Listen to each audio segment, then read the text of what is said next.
I want to ask you a question. Who owns your body?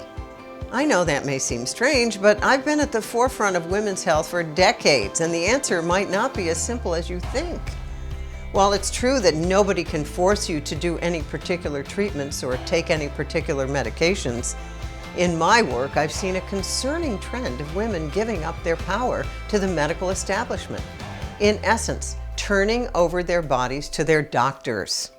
Hi, I'm Dr. Christiane Northrup. I'm an OBGYN physician, a 3-time New York Times best-selling author, the creator and host of 8 national public television specials, and an international speaker and authority on everything that can go right with your body. And I've created this video series as a way to help you start taking back your power when it comes to your body. You do that so you can transform your health and truly flourish. Here's the thing. Your body's always moving toward health if you give it a chance. I want you to learn how to get to know your body on such a deep level that you become an active participant in your healing and health maintenance. You have the capacity to know your body so much better than anyone else. You just have to learn how to do that. So that's the goal of this free video series. First, I want to talk a bit about why we give our power away, and then I'll teach you the first step to taking it back, leaving you with a practice to do both during this video and as you're waiting for the next video in the series to become available. Throughout this series, I'm going to be giving you information that will appeal to the thinking, intellectual side of you, but I'll also be walking you through practices that will make you feel how amazing it is to live fully in your own body. When you live as the full embodiment of yourself, life becomes a bracing adventure and a joy. You no longer live in fear of growing older, of getting the diseases that run in your family, or of losing function as you move through time. Instead, you know you are connected to source energy, and that is so much bigger and more powerful than any doctor or medication. You can sense when something's going awry in your body, but more importantly, you'll know what to do about it before it starts affecting you on a larger scale. You can feel confident in any healthcare decision you make because your body will guide you as you make them. You'll know what to do when you're feeling anxious, depressed, worked up, or afraid. You'll have the tools to bring yourself back to center. But living as the full embodiment of yourself goes so far beyond your health. It's about becoming the very best version of you, physically, mentally, spiritually. We are all on this planet in a body. This physical form influences all the other parts of us, and honestly, all the other parts influence our physical form. We are one giant interconnected being made of energy and matter, thoughts and emotions, chemicals and particles. So to reach your full potential in any area of your life, you have to keep all of them in mind. As a physician, I began with the physical body, but I always understood that there was more to health, even though that's not what we were taught in medical school. We were taught that the body was a machine, and that the answer to health was either a vaccine or a prescription for anxiety, sleep, high blood pressure, diabetes, and so on. Most people have bought into this belief system too, which is why the average 65-year-old in the United States is on 6 prescription drugs. Nothing much has changed since I graduated from medical school, and in fact, in conventional medicine, things are even worse than they were. The common perception of how the body works and the standard tactic taken by Western medicine is that you are universally vulnerable to every germ out there, and that chronic degenerative disease will happen to everyone if you wait long enough. And if you get a rash, you just have to apply the right ointment or cream or take the right pill and the problem will go away, right? So the answer to depression is Zoloft, and the answer to a skin rash is a hydrocortisone cream. The answer to breast cancer is chemotherapy. I am not saying that those things don't have a place in our healing. In fact, there are times when Zoloft can be good. For example, it might help drag you out of a pit of despair, giving you the energy necessary to make other shifts that will keep you healthy in a more sustainable way. But it's not a long-term solution. That's not what society sets you up to believe. There's a reason we've had an opioid epidemic. These quick fixes are what people have come to expect, both doctors and patients. We've become a bit brainwashed. Think about all the advertising you see for prescriptions. The other thing about our current medical system that I believe is bad for your health, but also is the reason you give away your power, is that it's entirely based in fear. We go from disease screening to disease screening, living from one annual appointment to the next with the fear of what will be found next year. I like to say the protocol for tests is, well, we didn't find it this time, come back, we will eventually. This makes it feel like taking power back is a huge risk.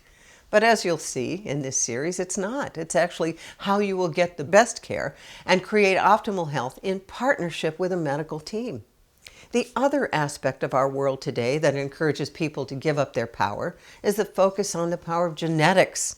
I'm guessing most of you believe that illness and disease are predetermined by your DNA, right? I heard this a million times in my practice. My grandmother got X, so did my mother. This means I'm going to get it. With all the coverage about mapping the human genome and finding certain genes associated with certain diseases, it makes sense that you would think this. What's never said in those reports is that just because you have the gene doesn't mean you'll get the disease. Yes, there's about 5% of our health that's genetically determined. But the other 95% is in your hands, even if you have a gene associated with some disease. You have the power over whether that gene gets expressed. So with our society and our fear-based medical system, it's completely understandable that we would give our power away. So here's the very first thing you need to do. Don't blame yourself if you've done this. As Louise Hay used to say, we're doing the best we can with the understanding, knowledge, and awareness that we have. Basically, it's what you do now that matters. You have more understanding, knowledge, and awareness, right? So your best is going to be even better. Now that you understand why you may have given up power, the question becomes, how do you take it back? The first step of that is to begin letting go of fears you may have about this process. We all know fear is a powerful motivator.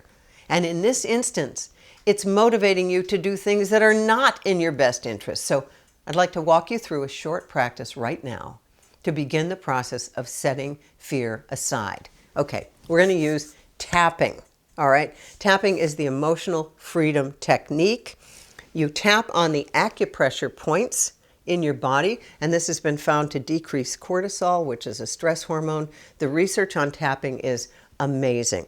So let's say that you have a fear of breast cancer, just a sort of floating fear of breast cancer.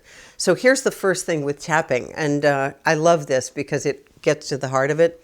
Even though, and you tap on this karate point here, even though I'm really afraid of getting breast cancer, I love and appreciate myself right now. So you start here. Then we go to the inner eye. Even though I'm worried about breast cancer, outer eye, most of my body's working well right now. Under the eye. My breasts feel pretty good. Under the nose. Under the chin, right above the chin. If I take a deep breath, I find that my fears don't seem to matter as much. And you do the clavicle, right in the center of the clavicle. Most of my body's pretty healthy. I notice that I can see through my eyes. When I cut myself, it heals. Now you do right at the bra line here, under the armpit. But you know, my mother had breast cancer, and I'm so afraid that I'll get it. Every time I have to go for that mammogram, I'm terrified. Terrified. But you know, this is inside the eyebrow. Most people don't get breast cancer. I have to remind myself, most people don't.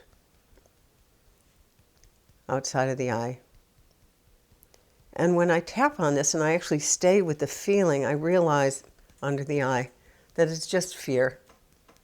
And I can change that by noticing that most of the time my body is perfectly healthy. Under the nose. I'm breathing in. I'm feeling a little bit better under the mouth.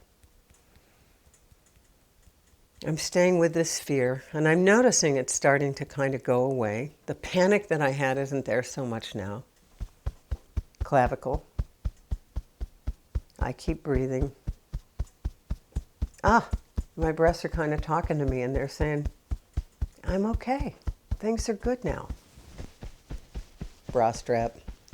Finally on the top of the head. So I'm taking a deep breath, and I'm noticing that I did this right in the moment, right now. I feel better. I feel better. Right now, I'm healthy, and I know I can do tapping if I ever get panicked again. There are tapping scripts for just about everything. And what you do is, before you start a tapping sequence, you measure on a scale of 1 to 10 what your pain is, what your anxiety is, and so on. And then after you tap, you'll see how it's decreased. I hope that that practice helped you move through some of the fears you might have about getting your power back. Your power's always there. And remember, I told you there was going to be something for you to do between videos. So here it is. One of the techniques I use on a regular basis to change any thought pattern, be it fear, self-judgment, self-doubt, is affirmations. The fear you have associated with your health is likely not based in truth. You fear cancer because you saw your friends suffer through it. You fear not taking a pill because your doctor told you you needed it. Fears like these are inspired by a couple of beliefs. First, your belief that bodies are meant to break down and get sick, that it's bound to happen to you sooner or later. And second, that it takes special training to understand your health. You know, people always say, well, I'm not a doctor, but. Yeah, because you're the authority of your own body. Neither of these is true. These beliefs are in your mind, and they come from years and years of imprinting by society, family, the healthcare system, you name it. To shift a belief, you need to consciously counteract it. That's what affirmations are for. Affirmations are short statements that express the thought you wish were programmed into your subconscious.